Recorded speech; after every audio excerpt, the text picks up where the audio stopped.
नमस्ते, स्वागत है आप सबका इस पॉडकास्ट में जहां हम बात कर रहे हैं आह्वान नायक से।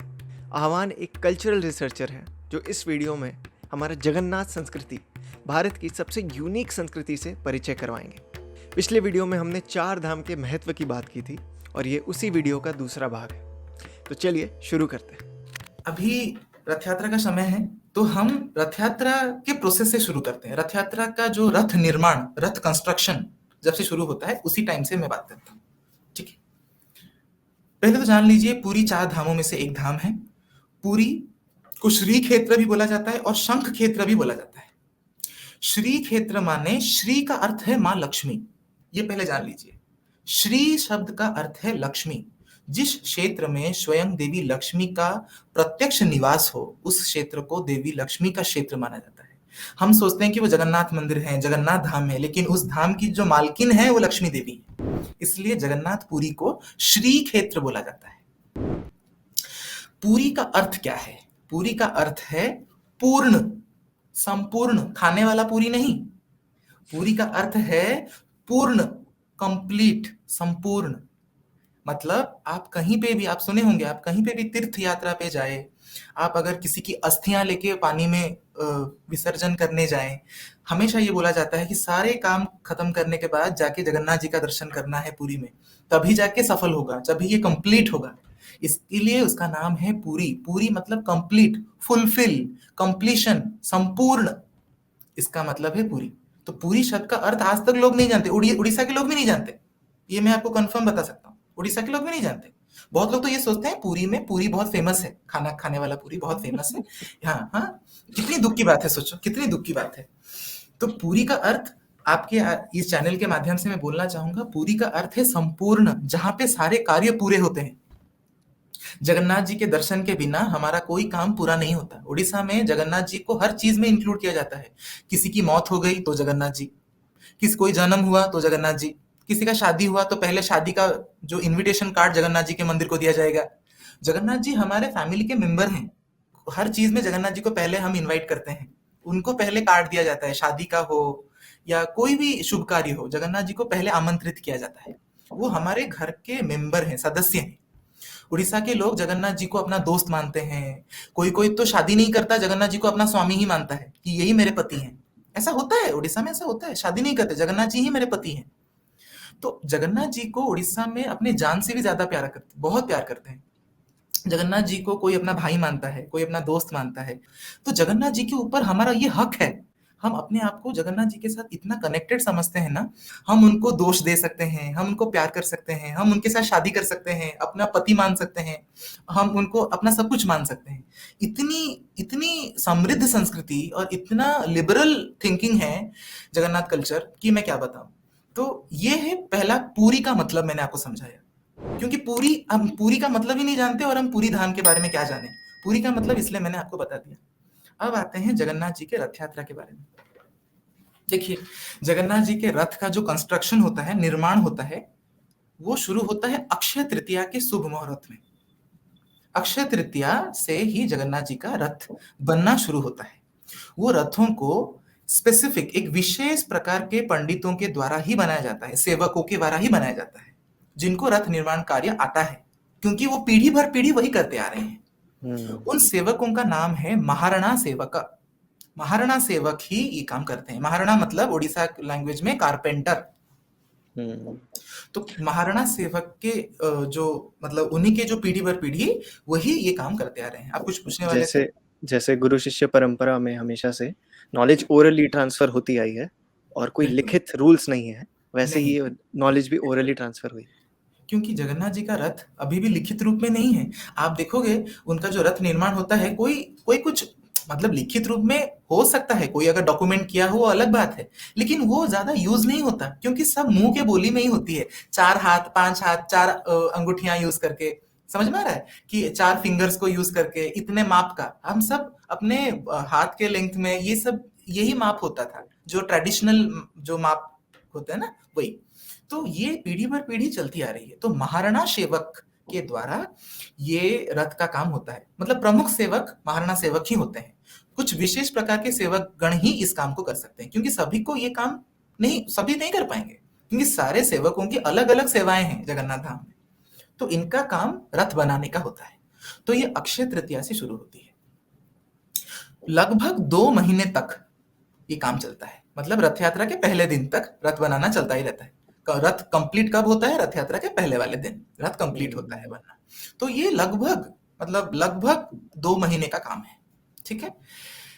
लेकिन ये 2 महीने में बहुत कुछ होता है। क्या होता है?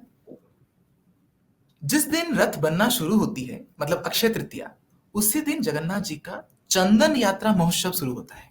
चंदन यात्रा आई थिंक सिर्फ जगन्नाथ कल्चर में नहीं, विभिन्न जगहों पे चंदन यात्रा होती है। आई थिंक कृष्ण भगवान में, मथुरा, वृंदावन में भी चंदन यात्रा होती है। चंदन यात्रा, I will say it is a summer festival. गर्मी के दिनों में भगवान जी को ठंडक मिलने के लिए उनके शरीर पे चंदन का लेप लगाया जाता है। तो कृष्ण भगवान की मूर्ति पे हो या जगन्नाथ जी की मूर्ति पे हो, वो चंदन का लेप लगाया जाता है। तो वो चंदन यात्रा होती है। लेकिन चंदन यात्रा, जगन्नाथ जी की जो चंदन यात्रा है, वो दुनिया की सबसे लंबी चलने वाली फेस्टिवल कहें तो गलत बात नहीं, क्योंकि जगन्नाथ मंदिर ही एक ऐसा मंदिर है जहां पे चंदन यात्रा 42 डेज तक चलती है। 42 डेज, इतनी लंबी, आई थिंक दुनिया में कोई भी फेस्टिवल इतना लंबा समय तक नहीं चलता। जगन्नाथ मंदिर में सबसे लंबा चलने वाला यही फेस्टिवल है। 42 डेज को अगर हम 2 भागों में विभक्त करें, तो एक पार्ट आता है 21 डेज और एक पार्ट आता है 21 डेज। 21 21 42 42, ठीक है। तो 21 दिन, जो पहला 21 दिन होता है, उसका नाम है बाहर चंदन यात्रा। बाहर चंदन यात्रा मीन्स बाहर, जो चंदन यात्रा बाहर मनाई जाती है जगन्नाथ मंदिर के बाहर। उसमें क्या होता है? जगन्नाथ जी के जो चलंती प्रतिमा मतलब रिप्रेजेंटेटिव आइडल, जगन्नाथ मंदिर का जो विग्रह है उसको मंदिर के बाहर नहीं लाया जाता। वो तो सिर्फ एक साल में एक बार ही लाया जाता है, वो है रथ यात्रा के दिन। हाँ, लेकिन उनकी जो चलंती प्रतिमा, मतलब जो छोटा सा आइडल जिसको मंदिर के बाहर लाया जाता है, उनका नाम है मदन मोहन।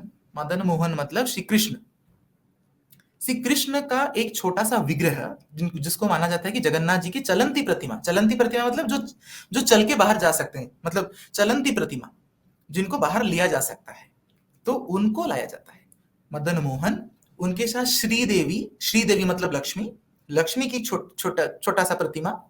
भूदेवी मतलब धरती, भूदेवी, तो उनकी एक प्रतिमा। धरती भी, मतलब जगन्नाथ संस्कृति में भूदेवी को भी जगन्नाथ जी की ही पत्नी मानी गई है, क्योंकि आपको मालूम है विष्णु भगवान वराह अवतार में धरती को बचाया था, जिसको राक्षस ने पानी के अंदर धरती को डाल दिया था, तो वराह अवतार ने उस धरती को रक्षा। तो धरती माता ने तभी भगवान विष्णु को अपने पति के रूप में स्वीकार किया था कि आपने मुझे बचाया है, तो आज से मैं आपको अपना स्वामी मानती हूँ। तो भगवान विष्णु के, भगवान कृष्ण के थे 16,000 पत्नियां थी, ये तो मैं 2 की बात कर रहा हूं। तो भूदेवी और श्रीदेवी मतलब लक्ष्मी, भूदेवी मतलब धरती माँ, इन दोनों का विग्रह रखा जाता है। मदन मोहन का विग्रह रखा जाता है। और जगन्नाथ धाम में स्थित 5 शिव मंदिर से शिव जी के 5 विग्रहों को लाया जाता है। उनको बोलते हैं पंच महादेव। उन सभी के विग्रहों को विमान पे बिठाकर कंधे पे पंडित लोग लेके जाते हैं। कहां पे? नरेंद्र पुष्करिणी। पुरी में एक पुष्करिणी है। पुष्करिणी का मतलब समझ रहे हैं ना? Tank, pond. तो एक नरेंद्र पुष्करिणी करके एक बहुत सुंदर पानी का टैंक है, पॉन्ड है। वहां पे 2 नाव होते हैं, बोट, लकड़ी के बने हुए 2 बड़े बड़े बोट वहां पे रखे जाते हैं, और उनमें ये मूर्तियों को रखा जाता है। मदन मोहन, श्रीदेवी, भूदेवी और शिव जी, पंच महादेव, इन सबको रखा जाता है। और वहां पे वो चाप मीन्स भ्रमण करते हैं, पानी में घूमते हैं, उसको बोलते हैं जल क्रीड़ा मतलब पानी में खेलना।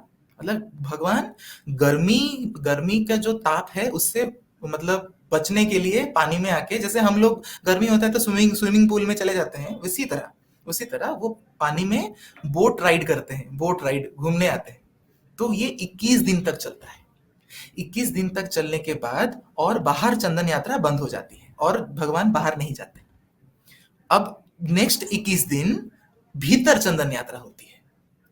भीतर में जो चंदन यात्रा होती है उसमें चंदन लागी वेश, मतलब भगवान जगन्नाथ जी, बलभद्र जी, सुभद्रा जी और सुदर्शन भगवान को चंदन का लेप लगाया जाता है।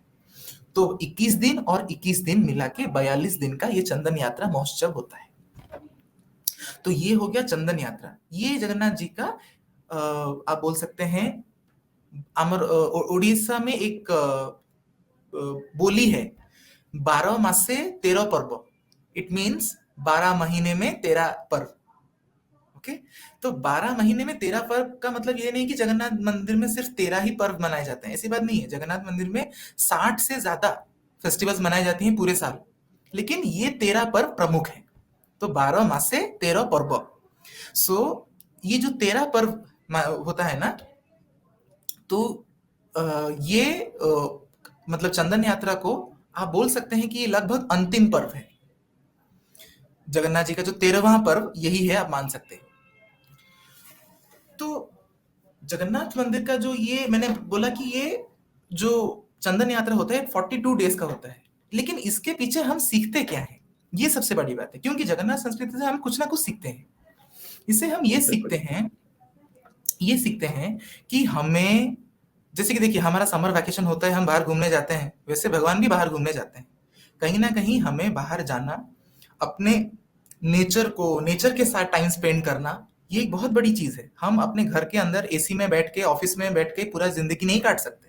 हमें बाहर जाना चाहिए, लोगों से मिलना चाहिए, हमारा जो इतना सुंदर नेचर है, प्रकृति है, उसका उपभोग करना चाहिए, क्योंकि ये हमारे लिए ही बना है।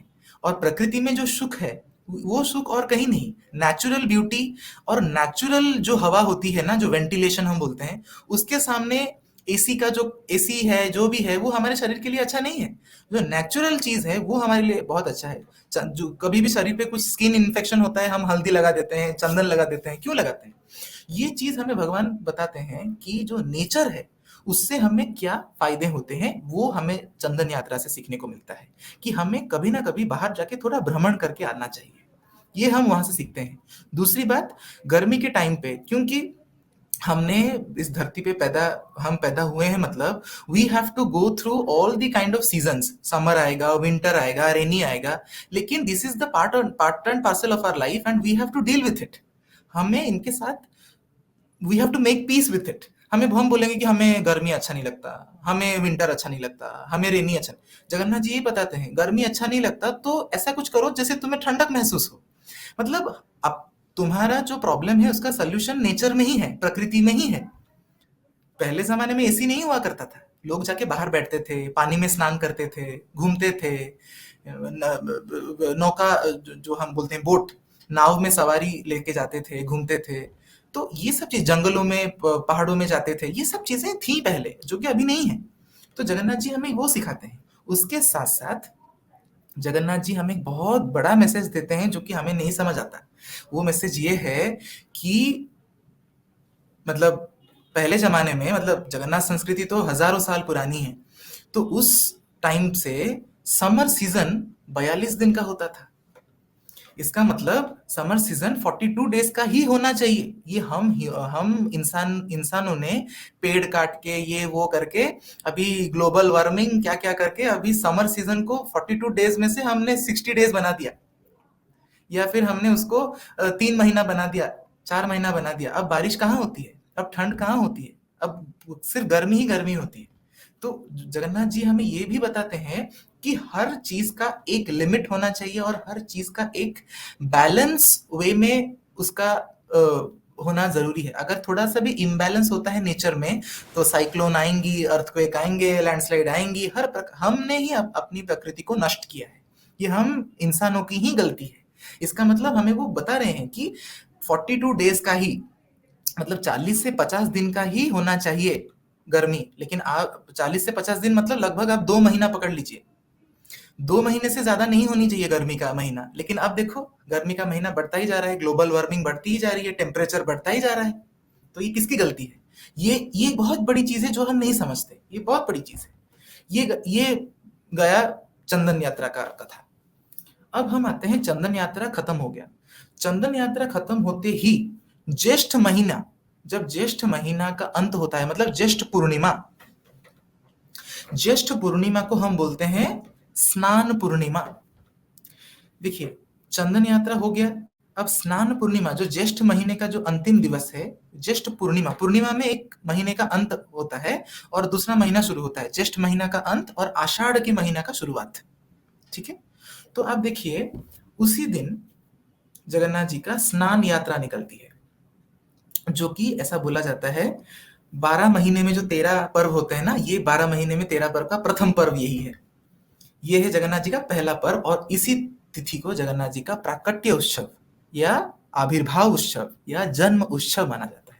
देखिए, जगन्नाथ जी विष्णु हैं, उनका जन्म उत्सव, जन्माष्टमी भी उनका जन्म उत्सव है, रामनवमी भी उनका जन्म उत्सव है, परशुराम जयंती भी उनका जन्म उत्सव है, वामन अवतार की जयंती भी उनका जन्म उत्सव है। उनका 10 अवतार में 10 जन्म उत्सव होंगे, लेकिन जगन्नाथ रूप में जो जन्म उत्सव है वो है स्नान पूर्णिमा या फिर ज्येष्ठ पूर्णिमा, ज्येष्ठ महीना का जो पूर्णिमा वो माना जाता है।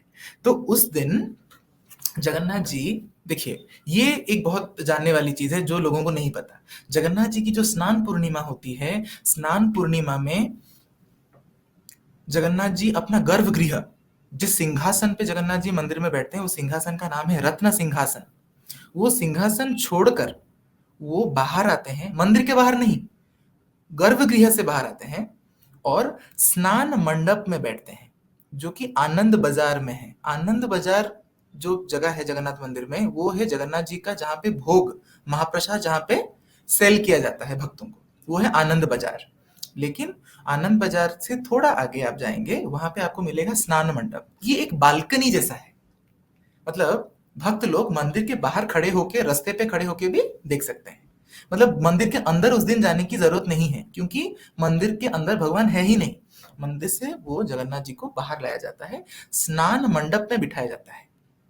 इसके बहुत सारे वीडियोस और फोटोज आपको मिलेंगे गूगल पे, उनको स्नान कहा जाता मंडप। है ना कि एकमात्र जगन्नाथ भगवान ही है जो बाहर आते हैं भक्तों से मिलने। बिल्कुल, वो तो रथ यात्रा के लिए बाहर आते हैं, क्योंकि हाँ स्नान जी। मंडप में, स्नान मंडप मंदिर के प्रांगण के अंदर ही है, it is inside the temple. रथ यात्रा ही एक ऐसा पर्व है जहां पे भगवान जी मंदिर से बाहर आते हैं। तो स्नान मंडप में वो मंदिर के अंदर ही रहते हैं, जैसे कि आप अपने बालकनी में जाते हैं, लेकिन बालकनी आपके घर के अंदर ही है, लेकिन लोग आपको बालकनी, मतलब बाहर से खड़े होकर भी लोग आपको बालकनी से देख सकते हैं, है ना? समझ गया, समझ गया। समझ गए ना? वैसे ही अच्छा, वैसे ही अच्छा जगन्नाथ एग्जाम्पल जी। दिया आपने। हाँ, तो जगन्नाथ जी ऐसे ही अपने एक बालकनी में जाते हैं, वो बालकनी बहुत बड़ी बालकनी होती है ऑफ कोर्स। तो लेकिन वहां पे जगन्नाथ जी बैठते हैं, और वो क्यों बैठते हैं? वहां पे स्नान करने के लिए बैठते हैं, समस्त जगत के सामने, सर्वसाधारण के सामने, पूरे लोगों को अपना स्नान का ये पवित्र दृश्य दिखाने के लिए वहां पर बैठते हैं। तो वो उनका जन्मदिन है, इसलिए बहुत भीड़ होती है पुरी में। सभी लोग रास्ते पे खड़े होकर जगन्नाथ जी को दर्शन करते हैं, खड़े होकर बाहर से दर्शन करते हैं। और वहां पे उस दिन क्या होता है, जगन्नाथ जी, बलभद्र जी, सुभद्रा जी और सुदर्शन भगवान, चारों के चारों वहां पे स्नान मंडप में बैठते हैं और उनको 108 घड़ा जल में स्नान किया जाता है, 108 पिचेस ऑफ वाटर। ऐसी संस्कृति आपने कहीं और नहीं देखी होगी। क्यों? क्योंकि कोई भगवान अपना गर्भगृह छोड़ के लोगों के सामने आके नहीं नहाता, सब अंदर नहाते हैं। ये एक ही देवता है जो लोगों के सामने नहाते हैं। और ये जो भगवान है, ये मंदिर के अंदर 365 दिन हमारा एक साल का होता है, 365 डेज, 364 डेज वो मंदिर के अंदर नहाते हैं। और वो नहाने को क्या बोलते हैं? उसको बोलते हैं अप्रत्यक्ष स्नान। ये जो स्नान है, ये प्रत्यक्ष स्नान है, वो अप्रत्यक्ष है। अप्रत्यक्ष मतलब, देखिए, जगन्नाथ जी का जो शरीर है वो लकड़ी का बना है, आप उसको हर दिन गीला नहीं कर सकते, ठीक है? लेकिन अद्भुत है वो लकड़ी, ऐसी बात नहीं है कि वो लकड़ी नष्ट हो जाएगी, क्योंकि हर दिन जगन्नाथ जी को चंदन का लेप लगाया जाता है, और चंदन का लेप तो मतलब वो पानी ही होता, मतलब गीला होता है। लेकिन जगन्नाथ जी की लकड़ी को कुछ खराब नहीं होता, वो लकड़ी अद्भुत है, जगन्नाथ जी की लीला, वो लकड़ी कुछ खराब नहीं होती। इसलिए जगन्नाथ जी को मंदिर के अंदर जो स्नान किया जाता है वो अप्रत्यक्ष स्नान बोला जाता है। क्यों अप्रत्यक्ष? जगन्नाथ जी के सामने दर्पण रखा जाता है, जगन्नाथ जी, बलभद्र जी, सुभद्रा जी, सुदर्शन जी के सामने दर्पण रखा जाता है। दर्पण में जगन्नाथ जी का रिफ्लेक्शन, प्रतिबिंब उस पे आता है, उस दर्पण में दिखता है। उस दर्पण के ऊपर ही पवित्र जल को डाला जाता है, तो वो उसको बोलते हैं दर्पण स्नान या अप्रत्यक्ष स्नान। तो जगन्नाथ जी के शरीर को गीला ना करके दर्पण के ऊपर ही स्नान किया जाता है। तो एक लेकिन दिन जो उन्हें बाहर जो बाहर आकर नहलाया जाता है, तो उसका भी कोई सिग्निफिकेंस है? बिल्कुल है उसके, और मैं जा रहा हूँ। जगन्नाथ जी का जो स्नान होता है वो बाहर आते हैं, इसमें दर्पण स्नान नहीं होता। इसमें जगन्नाथ जी प्रत्यक्ष रूप में स्नान करते हैं। इसका मतलब 108 घड़ा जल उनके शरीर के ऊपर, उनके लकड़ी के बने हुए पवित्र शरीर के ऊपर ही पानी डाला जाता है। तो भगवान जी उस दिन गीला हो जाते हैं, पूरा गीला हो जाते हैं। लेकिन ये भी और एक बड़ा कंफ्यूजन है, लोग समझते हैं कि 108 मतलब बलभद्र जी के ऊपर 108, सुभद्रा जी के ऊपर 108, ऐसा नहीं है। सबका मिला के 108। अच्छा। जगन्नाथ जी के ऊपर 35 घड़े, बलभद्र जी के ऊपर 33 घड़े, सुभद्रा जी के ऊपर 22 और सुदर्शन जी के ऊपर 18 सब मिला दीजिए 108 होगा। तो इतने में भगवान जी को स्नान किया जाता है। लेकिन स्नान करने के बाद सबसे इंपॉर्टेंट टाइम आता है स्नान करने के बाद, क्या कि जगन्नाथ जी उस दिन उनका सबसे अद्भुत रूप में दर्शन देते हैं, वो है हाथी वेश या गजानन वेश या गज वेश। जगन्नाथ जी के मूर्तियों को साल में जगन्नाथ जी 32 प्रकार के वेश होते हैं। वेश मतलब अटायर, कॉस्ट्यूम, विभिन्न प्रकार के कॉस्ट्यूम जगन्नाथ जी पहनते हैं। उस दिन जगन्नाथ जी हाथी के रूप में कपड़े पहनते हैं। मतलब जगन्नाथ जी का एक सूंड होता है, जगन्नाथ जी के बड़े बड़े कान होते हैं, तो वो एक हाथी के रूप में दर्शन देते हैं उस दिन स्नान करने के बाद। तो ये किस चीज का प्रतीक है आप देखिए। ग्रीष्म या फिर ज्येष्ठ महीना खत्म हुआ, ग्रीष्म महीना, गर्मी का महीना खत्म हुआ और आषाढ़ के महीना शुरू हुआ। तो आप देखिए हाथी पानी, पानी का प्रतीक है। हम बोलते हैं ना गज हमेशा पानी में जाके रहता है, गज हमेशा पानी में जाके नहाता है। आप देखेंगे गज लक्ष्मी, आपने सुना होगा गज लक्ष्मी, देवी लक्ष्मी बैठी होंगी बीच में और साइड में दो हाथी लक्ष्मी जी के ऊपर पानी डाल रही होंगी, मतलब आपने से फोटो देखा होगा। तो हाथी को हमेशा से एक पवित्र, शुभ, शांति और जल, जो हम बोलते हैं ना जल, गज जल में स्नान करने गए हैं, जल के साथ जल, हाथी का बहुत बड़ा रिश्ता है। वो सूंड में पानी से खेलता है। तो हाथी is the representation of, it is a symbolic representation of incoming of rainy season, कि बारिश आ रही है। हाथी को, मयूर जो होता है पीकॉक, वो तो बारिश होने के बाद नाचती है, लेकिन हाथी बारिश होने का जो आगमन होता है उसका प्रतीक है। तो ये एक बहुत साइंटिफिक, ये भी बहुत साइंटिफिक चीज है। वो एक चीज है, लेकिन उसके और बहुत से रीजन है, मैं आपको बताता हूं। ये हो गया एक। दूसरा, मैंने आपको बताया सारे जो 12 महीने के 13 पर्वों में से ये पहला पर्व है। तो कोई भी चीज की शुरुआत हो तो हमेशा गणेश जी के नाम से शुरुआत होती है। तो भगवान जगन्नाथ उस दिन गणेश के रूप में दर्शन देते हैं। तीसरा, जगन्नाथ जी ये बता देते हैं कि मैं ही परम ब्रह्म हूं, मैं ही पुरुष हूं, मैं ही स्त्री हूं, मैं ही किन्नर हूं, मैं ही गंधर्व हूं, मैं ही पशु हूं, मैं सब में विराजमान हूं, मैं सब कुछ हूं। मैं सिर्फ इंसान नहीं, पशु के अंदर भी मैं हूं, इंसानों के अंदर भी मैं हूं, एक स्त्री के अंदर भी मैं हूं, एक किन्नर के अंदर भी मैं ही हूं। तो वो उस चीज का प्रतीक है। तो आपको यहाँ पे मिला, गज के बारे में मैंने बताया, गणेश जी के बारे में मैंने बताया, और पशु के बारे में मैंने आपको बताया। तो ये तीनों चीज, तो ये उनका जन्मदिन है। और कोई भी चीजें अगर हम शुरू करते हैं तो उस चीज को हम हमेशा गणेश जी के नाम से शुरुआत करते हैं, है ना। तो ये उसका प्रतीक है। लेकिन आप ये देखिएगा, जगन्नाथ मंदिर का ये जो रिचुअल है, ये हमें दो चीजों का बात बताता है। एक, कि हम अपना शरीर को हाइजीन, साफ सुथरा रखना जरूरी है, इसलिए स्नान करना जरूरी है। दूसरा, जगन्नाथ जी भक्तों को ये बताते हैं कि देखो, जगन्नाथ, आप देखिए जगन्नाथ जी का रंग काला है। काला का मतलब क्या है? एब्जॉर्ब, सारे नेगेटिव एनर्जी, सभी के पापों को वो हर लेते हैं। जगन्नाथ जी के दर्शन से सारे पाप हर लेते हैं। वो भक्तों के लिए नहाते हैं, सबके पाप धुल जाएं, वो सभी के एनर्जीज को वो खुद अब्जॉर्व कर लेते हैं। तो वो एक उसका सिग्निफिकेंस है। तो बहुत सारी चीजें हैं इस कल्चर से जुड़ी हुई, लेकिन इसके साथ जो सबसे बड़ा चीज जुड़ा हुआ है वो है महाराष्ट्र और उड़ीसा का रिश्ता। ऐसा बोला जाता है कि महाराष्ट्र से कोई एक बहुत बड़े पंडित थे, उनका नाम थे गणपति भट्ट। वो उड़ीसा आए थे जगन्नाथ जी को दर्शन करने, 4 धाम यात्रा पे आए थे। जब उन्होंने, वो महाराष्ट्र से थे, उनके लिए आराध्य थे गणेश जी। जब वो जगन्नाथ जी को आके पुरी में उन्होंने देखा, बोले कि ये कैसा भगवान है, ना हाथ है ना पैर है, ये मेरे भगवान हो ही नहीं सकते, मेरा 4 धाम यात्रा तो विफल हो गया, मुझे कोई फायदा नहीं इस यात्रा से, मैंने तो अपने भगवान को देख ही नहीं सका मैंने। तो वो बहुत दुखी हो गए और वो लौट के वापस जा रहे थे कि मैंने अपने भगवान को, मुझे मेरे भगवान नहीं मिले। उसी समय एक ब्राह्मण दौड़ के आता है और उनको पकड़ लेता है। अरे कहाँ जा रहे हैं आप, इतने दुखी क्यों हैं? वो बोलते हैं कि मुझे तो मेरे भगवान नहीं मिले, ये क्या है, ये क्या ऐसे खिलौने जैसे बिठा दिए हैं लकड़ी के बने कुछ, ये क्या है, ये हाथ नहीं पैर नहीं, ये क्या भगवान है? बोले अच्छा अच्छा, शायद आपने गलत देखा होगा, आइए आइए मैं और एक बार आपको दिखाता हूँ। वो लेके आए और उनको फिर से, और उसी दिन था स्नान पूर्णिमा, उसी दिन बोला कि और एक बार देखिए तो क्या दिख रहा है आपको। देखे तो एक काला हाथी और एक गोरा हाथी बैठा था, बलभद्र और जगन्नाथ।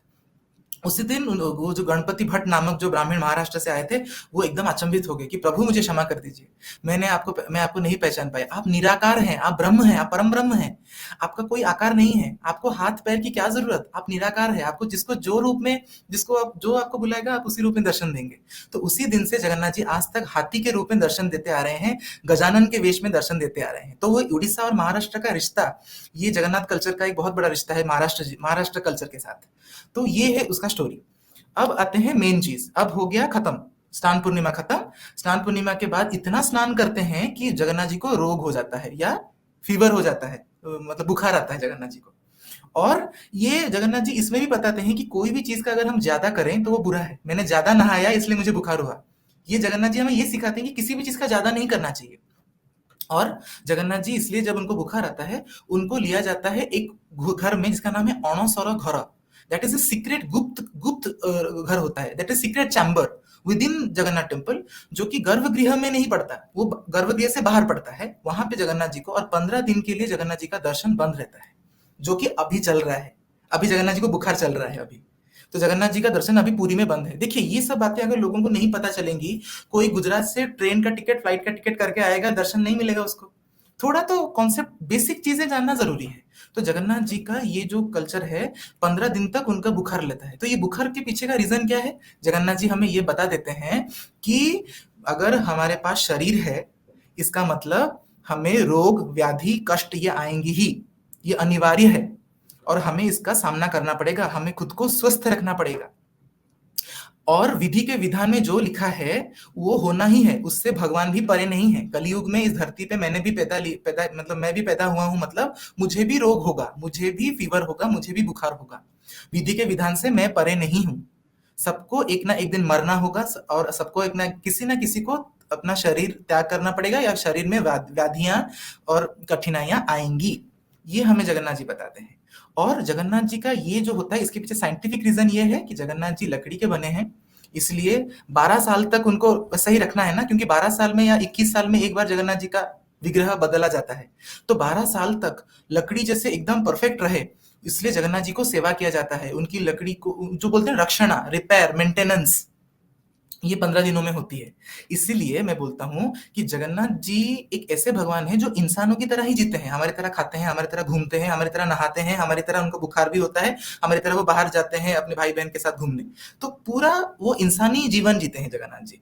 तो ये है उनका बुखार होने का टाइम। और इस टाइम पे सारे पंडितों को भी अंदर अलाउ नहीं होता, सिर्फ विशेष पंडित ही उनकी सेवा कर सकते हैं, किसी को दर्शन नहीं मिलता। जगन्नाथ जी को इस टाइम जड़ी बूटी आयुर्वेदिक पद्धतियों के द्वारा सेवा किया जाता है। ठीक है, उनको भोग, 56 भोग नहीं लगाए जाते, सिर्फ सूखे भोग या फिर फल, ये सब ही लगाए जाते हैं। और जगन्नाथ जी का जब ये चलता है, जगन्नाथ जी का दर्शन बंद रहता है, और उसी टाइम जगन्नाथ जी को, जगन्नाथ जी के जगह पे किसको पूजा किया जाता है, पट्टचित्र। जगन्नाथ जी, बलभद्र जी और सुभद्रा जी के representative paintings, Pattachitra painting, palm leaf मतलब ताल के पत्तों में नेचुरल प्राकृतिक रंगों को यूज करके जो पेंटिंग्स बनाई जाती हैं। जगन्नाथ जी के नारायण का पिक्चर बनाया जाता है, सुभद्रा जी के लिए भुवनेश्वरी, और बलभद्र जी के लिए वासुदेव, इन तीनों का पिक्चर बनाया जाता है, और उसको पूजा किया जाता है। जगन्नाथ जी की पूजा 15 दिन नहीं होती। और जिस दिन जगन्नाथ जी का बुखार ठीक होता है, उसी दिन को बोलते हैं नव यौवन दर्शन, मतलब जगन्नाथ जी अपने नए यौवन के साथ आपको दर्शन देते हैं, नव यौवन दर्शन। और उसके बाद वाले दिन ही रथ यात्रा होती है। मतलब इस बार रथ यात्रा 20 तारीख को है, इसका मतलब 19 तारीख को है नव यौवन दर्शन। उस दिन 15 दिनों बाद भक्त लोग दर्शन करेंगे जगन्नाथ जी का। फिर आता है रथ यात्रा। और रथ यात्रा के बारे में बस अंतिम चीजें बता देता हूँ। रथ यात्रा दुनिया, पुरी का रथ यात्रा दुनिया का सबसे बड़ा रथ यात्रा है। जगन्नाथ एक ही ऐसे देवता हैं जो मंदिर से खुद बाहर निकल के आते हैं भक्तों को दर्शन देने। और ये सबसे बड़ा मिसकॉन्सेप्शन है लोगों का कि जगन्नाथ जी अपने मौसी के घर जाते हैं। मौसी के घर नहीं जाते, वो अपने जन्म स्थान को जाते हैं, गुंडीचा मंदिर, जो कि जगन्नाथ मंदिर से 3 किलोमीटर की दूरी पे है। तो जगन्नाथ भगवान अपने जन्म स्थान को जाते हैं और हम सबको ये बतलाते हैं कि देखो, मैं जगत का नाथ होके भी साल में एक बार अपनी माँ से मिलने अपने घर को जाता हूँ। मैं कितना भी व्यस्त रहूं, लेकिन मैं अपने नेटिव प्लेस, अपने गांव को, अपने घर को, अपनी जमीन को मैं नहीं भूला, मैं जाता हूँ। तुम लोग नौकरी करके कोई अमेरिका में, कोई कहाँ रहते हो, अपने माँ बाप का केयर तक नहीं करते, मैं जाता हूँ। ये बहुत बड़ा मैसेज वाह। है जो हमें समझ में नहीं आता। तो रथ यात्रा का ये एक बहुत बड़ा चीज है। तो जगन्नाथ जी अपने भाई बहन के साथ जाते हैं और वहां, और रथ यात्रा ये भी लोग नहीं जानते कि वो एक दिन का फेस्टिवल नहीं है, 9 दिन का फेस्टिवल है। रथ यात्रा को नवदिनात्मक पर्व माना जाता है। 9 दिन मतलब 7 दिन रहते हैं गुंडीचा मंदिर में, फिर वापस आते हैं 8वें दिन वापस आते हैं, जिसको बोला जाता है बाहुड़ा यात्रा, जिसको हिंदी में आप लोग बोलते हैं उल्टा रथ यात्रा। वो लौटते हैं जगन्नाथ जी अपने अपने मंदिर को, गुंडीचा मंदिर से अपने मंदिर को लौटते हैं। मैंने उसको जन्म स्थान क्यों बताया, क्योंकि वहीं पर जगन्नाथ जी का पहला जो मूर्तियां हैं उसको खुद भगवान विष्णु ने एक कारपेंटर के रूप में आके वहां पे खुद बनाया था। तो वो एक अलग स्टोरी है, वो हम और एक दिन बात करेंगे। लेकिन वहां पे जगन्नाथ जी का पहला मूर्ति बनाया गया था, वो उनका जन्म स्थान है। तो वो वहां पे हमेशा घूमने जाते हैं। उसकी स्टोरी अलग है, मैं आपको अगर कभी नेक्स्ट टाइम समय हुआ तो बोलूंगा। लेकिन बिल्कुल। उल्टी रथ यात्रा में जगन्नाथ जी जब अपने यहाँ लौटते हैं, वहां पे 7 दिन रुकते हैं, 8वें दिन लौटते हैं। 8वें दिन लौटने के बाद तुरंत अंदर नहीं जाते, रथ के ऊपर ही 2 दिन बैठ के रहते हैं बाहर और लोगों को दर्शन देते हैं। वो 2 दिन में क्या होता है, एक दिन होता है सुनावेशा। सुनावेशा मतलब स्वर्ण अलंकार से विभूषित वो रथ पे बैठते हैं, तो वो है सुनावेशा। और लास्ट वाले दिन होता है अधरपणा। अधरपणा मतलब फेयरवेल, आप बोल सकते हैं, रथ यात्रा का अंतिम दिन, पूर्णाहुति। जैसे यज्ञ में पूर्णाहुति होता है ना, वैसे ही ये अंतिम दिवस है। वो रथ के ऊपर पणा, पणा मतलब दूध, दही, चीनी, फल को मिश्रण करके एक ड्रिंक बनाया जाता है। वो अर्पित होता है जगन्नाथ जी को, बलभद्र जी को रथ पे, और उसको वहीं पे तोड़ दिया जाता है। वो सारा जो पानी है, जो दूध है, वो गिर के रथ के ऊपर पड़ेगा।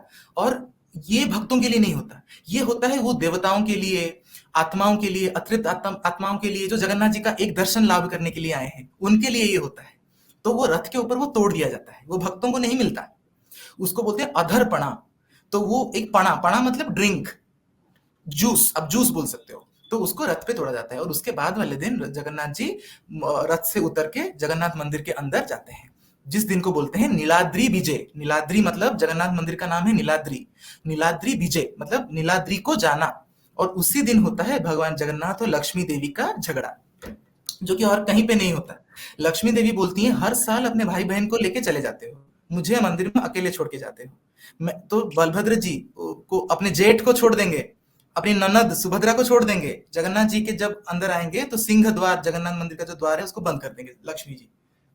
तो जगन्नाथ जी बाहर खड़े रहते हैं। ऐसा संस्कृति आपको कहीं नहीं मिलेगा कि जो भगवान Jagannath, Lord of the universe, वो अपने पत्नी के सामने डर के बाहर खड़े रहते हैं। मंदिर का पट बंद हो जाता है। और उसी दिन जगन्नाथ जी लक्ष्मी देवी को पटाने के लिए, मनाने के लिए रसगुल्ला का भोग करते हैं।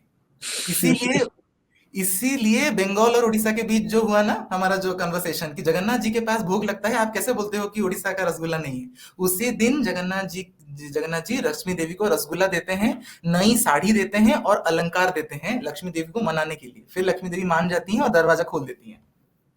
तो ये है वाह। उसका कल्चर, ये है वो कल्चर। रथ यात्रा बहुत ही, रथ यात्रा हाँ, मैं ये बोलना भूल गया कि जगन्नाथ जी का रथ का नाम है नंदी घोष, सुभद्रा जी के रथ का नाम है देवदलन, बलभद्र जी के रथ का नाम है तालध्वज। ये 3 रथ हैं। जगन्नाथ जी का रथ 16 पहिए वाला, सुभद्रा जी का रथ 12 पहिए वाला, बलभद्र जी का रथ 14 पहिए वाला। और ये दुनिया का सबसे बड़ा रथ यात्रा है। एंड सबसे इंपॉर्टेंट चीज, मौसी का नाम इसमें क्यों आता है? जो 3 किलोमीटर का डिस्टेंस है ना जगन्नाथ मंदिर से गुंडीचा मंदिर तक, वो 3 किलोमीटर के बीच में एक मंदिर पड़ता है। उस मंदिर का नाम है माउसी माँ मंदिर, मतलब जगन्नाथ जी की मौसी, उनका नाम है देवी अर्धासिनी। तो उस मंदिर में जगन्नाथ जी, उस मंदिर के सामने रथ को 5 मिनट के लिए, थोड़े समय के लिए रोका जाता है। वहां पे मौसी के तरफ से रथ पे भगवान बैठे हुए हैं, रथ को रोका जाता है। वहीं पे ही मौसी के मंदिर में बनाए हुए पोड़ो पिठा, आप बोल सकते हैं इंग्लिश में राइस केक, बनने वो मौसी भगवान को खिलाती हैं। तो वो रथ पे बैठ के ही खाते हैं, वो मंदिर में नहीं जाते। मंदिर वो गुंडीचा मंदिर जाते हैं, मौसी के घर नहीं जाते। वो मौसी का घर रास्ते पे आता है, वहीं पे मौसी को मिलते हैं, उनके हाथों के बने पोड़ो पिठा या फिर राइस केक खाते हैं और फिर गुंडीचा मंदिर की ओर चलते हैं। और एक चीज, रास्ते में एक मुसलमान भक्त का क्या बोलते हैं उसको, हिंदी में क्या बोलते हैं, टॉम्ब मतलब समाधि है, वहां पे रथ रोका जाता है। क्योंकि ऐसा बोला जाता है वो एक मुस्लिम मुस्लिम भक्त था, मुगल मुगल के टाइम का भक्त था, जब मुगल शासन था उस टाइम का भक्त था। लेकिन वो मतलब परवर्ती समय में जगन्नाथ जी का इतना बड़ा भक्त बन गया कि जगन्नाथ जी उसके भक्ति से इतने देखिए जगन्नाथ जी के सामने कोई मुसलमान, कोई क्रिश्चियन, कोई हिंदू, कुछ कोई नहीं है, सब उसके लिए समान है। वो लॉर्ड ऑफ द यूनिवर्स हैं, उनके लिए सब अपने भक्त हैं। वो इतने बड़े भक्त बन गए जगन्नाथ जी का, क्योंकि जब उन्होंने रियलाइज किया कि मैं कितना गलत काम कर रहा हूँ, कितने लोगों को मार रहा हूँ, जब और उनका युद्ध हुआ, कलिंग उड़ीसा के राजा के सैन्यों के साथ मुगल वालों का युद्ध हुआ, युद्ध में वो हार गए, एकदम पीड़ित हो गए। और उनकी माँ ने जब उनको बोला कि पुरी में रह के तुम जगन्नाथ जी के विरोध में युद्ध करोगे तो कैसे जीतोगे, तो उन्होंने तू अपनी जान बचाने के लिए जगन्नाथ जी को प्रार्थना कर, और जगन्नाथ जी ने उसका जान बचा लिया था। और जगन्नाथ जी के द्वारा उसका शरीर में जो जो उसका जो ऊंड जो सब हुआ था वो ठीक हो गया। और उसी दिन से जब वो जगन्नाथ जी का इतना बड़ा भक्त बन गया, लेकिन मंदिर नहीं जा सकता था क्योंकि वो मुसलमान था। इसलिए वो साल में एक बार इंतजार करता था कि कब प्रभु मेरे घर के सामने से गुजरेंगे रथ पे, मैं एक बार उनको दर्शन करूंगा। इसलिए जगन्नाथ जी का रथ उसके सामने रुक गया था, जितना भी खींचने से नहीं चलता था। उसी दिन से आज तक उसकी समाधि भी है पुरी में। ये सच्ची घटना है, ये माइथोलॉजी नहीं है, ये हिस्ट्री है, ये सच्ची घटना है। आज तक जगन्नाथ जी का रथ वहां पे रोका जाता है। तो क्या रथ नाम दो, है था उस वॉरियर का नाम क्या था? उनका नाम था सालो बेगो। उसका जो पिता था, उसका पिता एक सूबेदार था, औरंगजेब के टाइम उसका सूबेदार था। उसका पिता को पुरी का दायित्व मिला था, वो पुरी आया था। लेकिन उसका पिता क्या किया, जोर जबरदस्ती करके पुरी की एक ब्राह्मण महिला से शादी कर ली, क्योंकि वो बहुत सुंदर थी, इसलिए उसको प्रेम हो गया और वो शादी कर लिया। उनका जो संतान हुआ उसका नाम था सालबेग। सालबेग उसका नाम, आप यूट्यूब पे या कहीं पे भी देखोगे, मारोगे, बहुत डिटेल्स में इंफॉर्मेशन है सालबेग। तो सालबेग भी अपने पापा की तरह वो भी युद्ध करने गया, लेकिन वो परास्त होके आया। उसके शरीर में खून बह रहे थे, वो रो रहा था। उसकी मम्मी, उसकी जो माँ थी वो थी जगन्नाथ भक्त, क्योंकि वो हिंदू ब्राह्मण थी। तो उसने उसने कहा कि तो जगन्नाथ जी को एक बार उनसे क्षमा मांग ले, जगन्नाथ जी बहुत दयालु हैं, एक बार क्षमा मांग ले। वो रात में सोया है, जब वो सुबह उठा उसके शरीर में कोई चिन्ह, कुछ दाग नहीं था, वो एकदम सुस्त था। तो और ये हिस्ट्री नहीं है, ये सॉरी ये माइथोलॉजी नहीं है, ये हिस्ट्री है, ये सच है। और जगन्नाथ जी का रथ उसके लिए उस दिन रुक गया था, क्योंकि जगन्नाथ जी के रथ को कोई क्यों रोकेगा? जगन्नाथ जी अपने इच्छा से रथ को रोकते हैं, अपने इच्छा से खुद को चलाते हैं। जगन्नाथ जी को कोई उठा के नहीं ला सकता। आप देखोगे, आप वीडियोस में देखोगे, पंडित लोग जगन्नाथ जी को ऐसे खींच खींच के उनके विग्रहों पे लाते हैं। जगन्नाथ जी कब हल्का हो जाते हैं, कब वो मतलब एकदम हेवी बन जाते हैं, वो उनके ऊपर निर्भर करता है, उनको कोई हिला नहीं सकता। अगर वो किसी भक्त के लिए इंतजार कर रहे होंगे ना, भगवान जी रुक जाएंगे, उनका रथ नहीं चलेगा। आज तक ये होता है, ये पुरानी बात नहीं है, अभी भी ये होता है। जगन्नाथ जी अगर चाहेंगे तो बारिश होगा, नहीं तो नहीं होगा, उनके सामने बारिश बंद हो जाती है। इतने अद्भुत भगवान है वो, प्रत्यक्ष, क्योंकि वो एक ही भगवान है जो जीवित भगवान है। उनके अंदर ब्रह्म पदार्थ है। कृष्ण का दिल धक धक नहीं कर रहा उनके अंदर, वो हमें नहीं पता, हम नहीं देखेंगे उनके अंदर क्या है। जगन्नाथ जी, बलभद्र जी, सुभद्रा जी, सभी के अंदर ब्रह्म पदार्थ है। वो पदार्थ क्या है हमें नहीं पता। वो सिर्फ नव कलेवर के समय, जब 12 महीने में या 12 साल में, 21 साल में विग्रह बदली जाती हैं, नए विग्रहों में वो स्थापित की जाती है पुराने विग्रहों से निकाल के। तो उस समय अंधेरा होता है, आंखों में पट्टी बंधी होती है, हाथों में पट्टी बंधी होती है। तो ना किसी ने देखा है, ना किसी ने सुना है, ना किसी ने उसको फील किया है, इसलिए कोई नहीं जानता वो क्या है। कुछ चीजें अनंत जी गुप्त हैं, गुप्त रहने दो, गुप्त मतलब गुप्त रहनी चाहिए। हमें उसके बारे में ज्यादा डिस्कस नहीं, ये रहस्यमय चीज है। ऐसा बोला जाता है कि एक बार किसी ने देख लिया था तो उसकी मौत हो गई थी, तो इसलिए इसको कोई देखता नहीं है, ये एकदम सीक्रेटली ये काम होता है। तो जगन्नाथ जी प्रत्यक्ष जीवित भगवान है, वो इसलिए सब सुनते हैं, सब समझते हैं। और इसीलिए रथ, वो 3 किलोमीटर के जो रास्ता है उसमें सिर्फ रथ को 2 बार रोका जाता है। एक जगह पे अपनी मौसी माँ के मंदिर के सामने पोड़ो पिठा का भोग लगाने के लिए, और अपने भक्त सालो बेगो के समाधि के सामने। और उस समय उस समय ये कौन सोचा था कि एक मुसलमान भक्त खड़ा है वहां पे, कोई नहीं रोका, लेकिन जगन्नाथ जी का रथ ऑटोमेटिकली वहां रुक गया। इसीलिए आज उसी स्थान पे रथ को रोका जाता है हमेशा। तो ये है जगन्नाथ वाह। संस्कृति की बहुत अद्भुत बातें। ये तो मैं बोलूं, अभी लगभग 1 hour 20 minutes हो गया है हम बात करते करते, ये 0.01% भी नहीं है जगन्नाथ कल्चर के बारे में। इतनी भव्य, इतनी बड़ी संस्कृति, इतनी सारी स्टोरीज हैं, मैं आपको क्या बताऊं, खत्म ही नहीं होगी, जितना बोलूं उतना बिल्कुल। कम है। तो तो अभी तो मतलब समय हो गया। कितना ही फैसिनेटिंग है कि आप उसके कल्चर के हर एक एस्पेक्ट को, जो स्टोरी आगे बढ़ती जाती है उसमें से एक मैसेज निकाल रहे हैं कि इसका ये मतलब है और ये भक्तों को मैसेज दिया जा रहा है यहाँ जरूरी पे। है, जरूरी और है। इसीलिए इसीलिए हमें उस कल्चर को समझना ज़रूरी है। और बिल्कुल, इनफैक्ट जितने भी कल्चर हैं हमारे पुराणों में, जितनी कहानियाँ भी हैं, हर किसी बिल्कुल। में एक मैसेज है। मैसेज है, वो मैसेज हम नहीं जानते। हमें सिर्फ ना फैसिनेटिंग स्टोरीज अच्छी लगती हैं, लेकिन मैसेज हुँ। समझ में नहीं आता। तो जगन्नाथ जी अपने अवान भाई जी, बहन के साथ क्यों पूजित हैं, आप बोल सकते हैं? हाँ, मैं आपको पूछ रहा हूँ। आप किसी भी मंदिर में जाइए, आपको तिरुपति बालाजी अकेले दिखेंगे, शिव भगवान की जो शिवलिंग वो अकेले दिखेगा, कृष्ण राधा दोनों साथ में दिखेंगे। इधर वो अपने पत्नी के साथ हैं, अपनी प्रेमिका के साथ हैं, या अकेले हैं। जगन्नाथ जी अपने भाई बहन के साथ क्यों हैं? आपने तो किसी मंदिर में नहीं देखा होगा कि कोई कोई भगवान भाई बहन के साथ पूजित हो। ये है जगन्नाथ जी का कल्चर, जहां पे जगन्नाथ जी ये दर्शाते हैं the message of brotherhood and sisterhood, कि मेरे इम्पोर्टेंस लिए of family. Importance of family कितना। आज देखो, प्रॉपर्टी के लिए भाई भाई का नहीं, बहन बहन का नहीं, भाई बहन का नहीं। जगन्नाथ जी आज भी अपना ध्वजा फहरा है, पुरी में बैठे हैं भाई बहन के साथ। ये है जगन्नाथ कल्चर। क्या जगन्नाथ जी बात है! काले हैं, जगन्नाथ जी काले हैं, बलभद्र जी गोरे हैं, सुभद्रा जी येलो हैं, सुदर्शन जी लाल हैं। ये क्या है? This is the elimination of racism. Jagannath Balbhadra ji represent the गोरे अमेरिकन, जो आप देखेंगे एकदम व्हाइट स्किन होते हैं। सुभद्रा जी आप देखोगे येलो कलर है, मतलब Asian Asian colour. Jagannath ji काले हैं, आप देखोगे अफ्रीकन कलर। आप देखोगे सुदर्शन जी लाल हैं, लाल मतलब आप देखोगे ट्राइबल, प्रिमिटिव, जो आप वेस्ट इंडीज वगैरह, जो उनका स्किन टोन ब्लैकिश रेड होता है। तो ये रेसिज्म को खत्म करते हैं वहां पे। कितनी बड़ी संस्कृति है। जगन्नाथ जी के पांव नहीं है, उनका पांव रखने के लिए संसार में जगह है। जब वामन अवतार में पैदा हुए थे, तो उनका पांव रखने के लिए जगह नहीं था, इसलिए बाली ने बोला कि मेरे सिर पे रख दीजिए प्रभु, और मैं आपको 3 पग की भूमि मैं आपको दान दूंगा। उनके पग की भूमि के लिए संसार में जगह नहीं थी। जगन्नाथ जी का पांव ही नहीं है, जगन्नाथ जी का हाथ नहीं है, क्योंकि हाथ, आप देखो रेलवे की पटरी कैसे होती है, पैरेलल। वो आपको कितना भी खींच के लो, वो कभी मिलेंगी नहीं, वो पैरेलल रहेंगी हमेशा, वो कभी जुड़ेंगी नहीं। जगन्नाथ जी का हाथ ऐसे पैरेलल है, आप कितना भी खींचो वो अनंत है। वो पूरे संसार को लिए बैठे हैं, हाथ फैलाएं सभी भक्तों को अपने हाथों में हग, आइल से हग, सबको गले लगाने के लिए बैठे हैं। जगन्नाथ जी, आपको पता है रथ यात्रा का वीडियो आप देखोगे, जगन्नाथ जी के रथ में, और जगन्नाथ जी के जो राजा हैं, आज भी राजा हैं पुरी में, उनको बोलते हैं गजपति महाराज। पुरी में आज भी वो राजा हैं।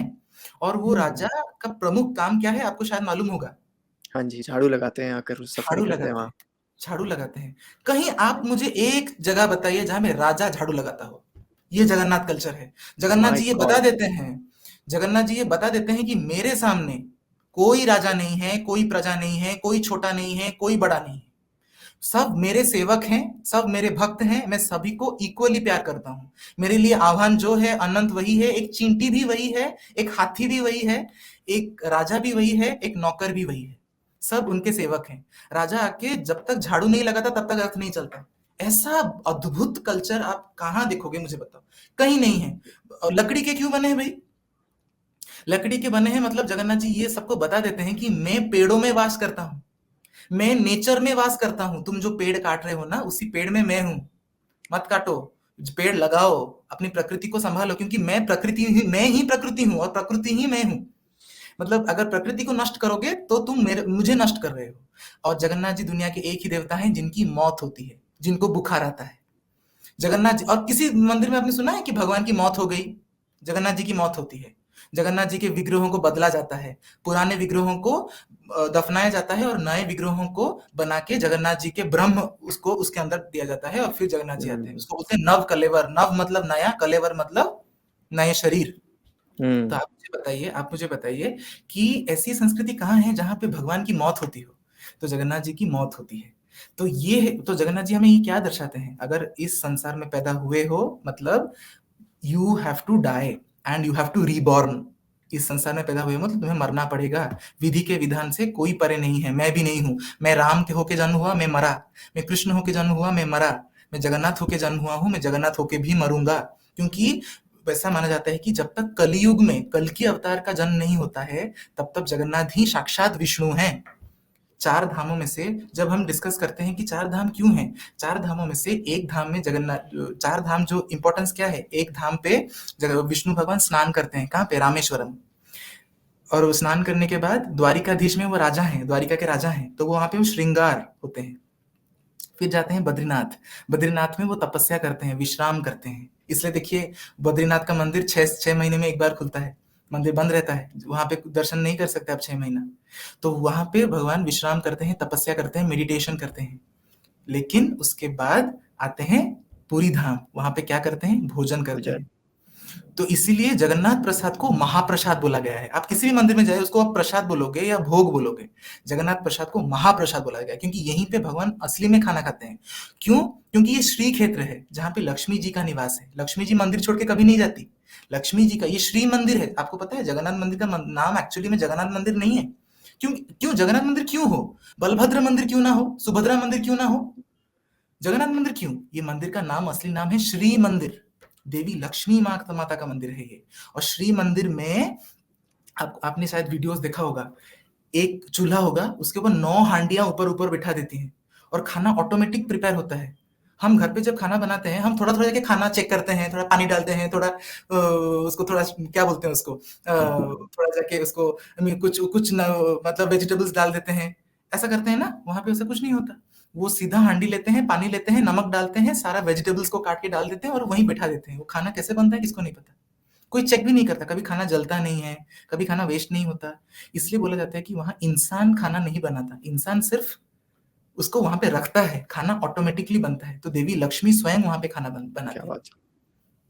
तो ये है जगन्नाथ मंदिर का संस्कृति। बहुत इतनी सारी बातें चीजें हैं कि ये तो खत्म ही नहीं होंगी। खत्म ही नहीं होंगी, हम कभी और भी वीडियो करेंगे, ये तो आज शुरुआत है। हाँ जी। नव कलेवर के बारे में तो एक पूरा सेशन बनेगा कि ऐसे कोई भी पेड़ को आप काट के जगन्नाथ जी का विग्रह नहीं बना सकते। हम्म। वो पेड़ का चयन कैसे होता है, वो पंडित लोग कैसे जानते हैं कि इसी पेड़ में भगवान है, वो एक अलग कहानी है, वो मैं आपको बताऊंगा। जगन्नाथ जी पुरी में जी कैसे आए, गुंडीचा मंदिर उनका जन्म स्थान कैसे बना, ये सब और एक स्टोरी है, वो और एक कभी मैं आपको बताऊंगा। लेकिन आज जी। के लिए रथ यात्रा, स्नान पूर्णिमा, चंदन यात्रा और जगन्नाथ जी का बुखार होना, मैंने इतना बताया। इतना ही लोगों तक पहले पहुंचे, यही मेरा मोटिव है, यही मेरा कर्तव्य है कि अपनी संस्कृति के बारे में लोगों तक पहुंचाऊं, जगन्नाथ जी के बारे में लोगों को पहुंचाऊं। जी। बस यही मेरा, बहुत बहुत धन्यवाद आपको। बहुत बहुत धन्यवाद आवान जी, बहुत कुछ बताया आज आपने। सो अभी इसको यहीं के लिए रैप अप करते हैं। वीडियो को देखने के लिए धन्यवाद। आपसे फिर जुड़ेंगे भारत से जुड़ी किसी और टॉपिक के साथ। तब तक के लिए सब्सक्राइब कीजिए और बोलिए जय जगन्नाथ।